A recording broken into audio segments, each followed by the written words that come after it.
Siamo all'ultima domenica dell'anno liturgico, la 34esima del tempo ordinario. Solennità di nostro Signore Gesù Cristo, Re dell'universo. Chiudiamo questo periodo liturgico tenendo fisso lo sguardo su Gesù, nostro Re, nostro Signore, Signore della nostra vita. E lo riconosciamo con piacere, con soddisfazione, come nostro Signore. Lo riconosciamo come il vero Re del mondo, colui che regge le sorti di tutti e di ciascuno. Per quest'ultima domenica ci è proposto un brano dell'Evangelista Giovanni, tratto dal racconto della Passione, al capitolo 18. Pilato interroga Gesù e gli chiede se è il re dei Giudei. Pilato ragiona con un criterio politico. Ha paura che quel prigioniero che gli è stato consegnato dal Sinedrio sia un pretendente al trono, un rivoluzionario politico. Gesù invece ragiona su un altro livello. Gli dice: sì, sono re, ma di un altro tipo. Io sono re in quanto testimonio la verità. Cioè, la regalità di Gesù consiste nel portare la rivelazione di Dio, nel comunicare all'umanità la vita stessa di Dio.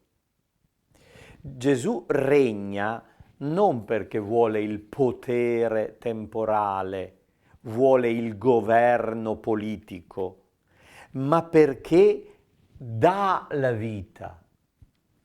A cosa serve un re? Se non per il bene del popolo. Il vero re è colui che fa vivere il suo popolo. Gesù è veramente re perché comunica la vita di Dio al suo popolo. Pilato non è adatto a questi discorsi, gli sembrano filosofici ed astratti. Facendosi la domanda che cos'è la verità, esce senza aspettare la risposta. La verità nel linguaggio giovanneo è la rivelazione. Gesù è la verità, perché Gesù è il rivelatore del Padre e il datore dello Spirito. Gesù comunica la vita di Dio. Nella prima lettura troviamo di nuovo un brano dal libro di Daniele, come domenica scorsa. Dal capitolo 7 ci sono proposti soltanto 2 versetti, il cuore dell'intero capitolo. Per comprenderlo meglio bisognerebbe leggere tutto il capitolo. Se qualcuno avesse voglia sarebbe una cosa buona andare a cercare nella Bibbia il libro di Daniele e leggere l'intero capitolo 7.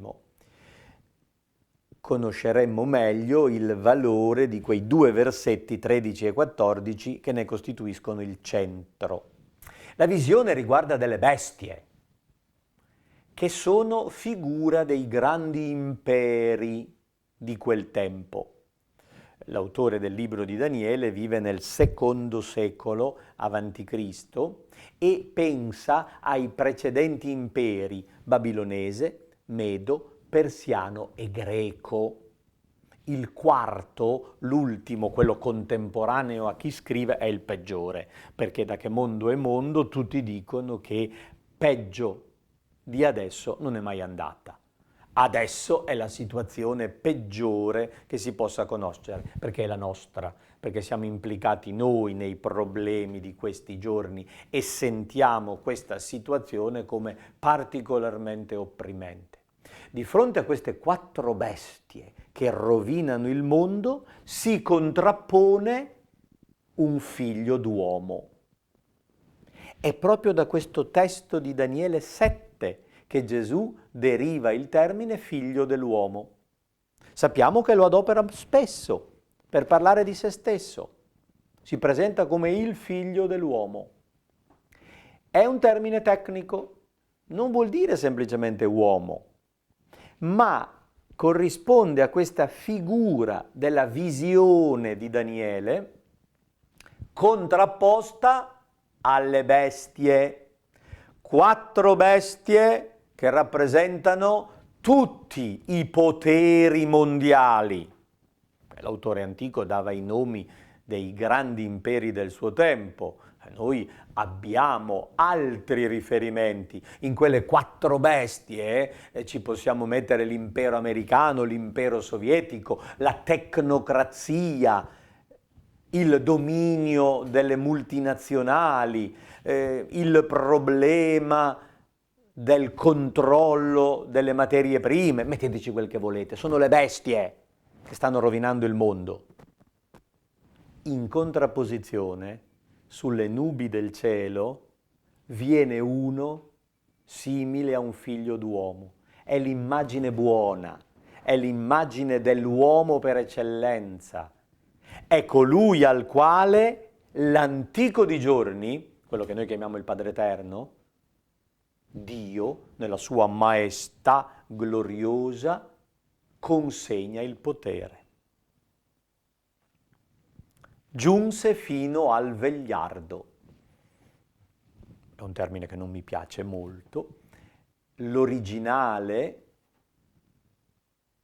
in aramaico dice antico di giorni.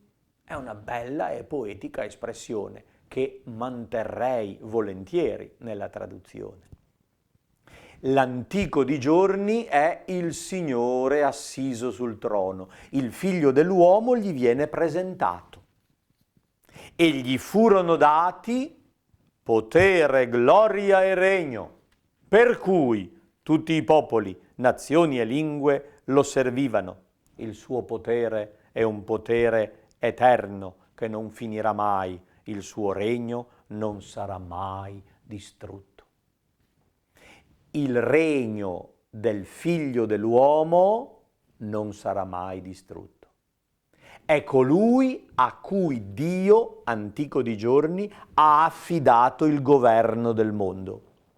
Noi riconosciamo facilmente nel figlio dell'uomo Gesù stesso, re dell'universo, perché incaricato da Dio. Nella sua morte e risurrezione Gesù è diventato il re dell'universo. Il Salmo 92 ci presenta un inno del regno di Dio. Il Signore regna, si riveste di splendore. Si celebra il Signore che regge il mondo. E noi facciamo riferimento a Gesù risorto come autentico re che governa il mondo. La seconda lettura è tratta dall'Apocalisse di San Giovanni, un testo molto vicino a Daniele. Ci sono proposti i primi versetti con il saluto inaugurale che descrive Gesù Cristo con 3 titoli: testimone fedele, primogenito dei morti, sovrano dei re della terra. Gesù Cristo è il garante credibile, è il primo morto ad essere risuscitato e colui che inaugura la nuova generazione dei viventi ed è attualmente il sovrano dei re della terra. L'Assemblea risponde lodando colui che ci ama e ci ha liberati dai nostri peccati. Con il suo sangue, con il sacrificio di se stesso, ci ha liberati, ha fatto di noi un regno, cioè sacerdoti per il suo Dio e Padre. Ecco, viene sulle nubi del cielo, come il figlio dell'uomo. È la liturgia cristiana che in ogni messa dice Gesù viene, Gesù è presente come il re dell'universo, come il Signore della nostra vita. A Lui affidiamo la nostra esistenza, a Lui chiediamo la grazia di poter essere guidati da Lui, ci fidiamo di Lui. Il regno gli appartiene e noi siamo contenti di lasciarlo regnare sulla nostra vita. Siamo contenti di riconoscerlo come Signore della nostra vita. Gesù Cristo, nostro Signore.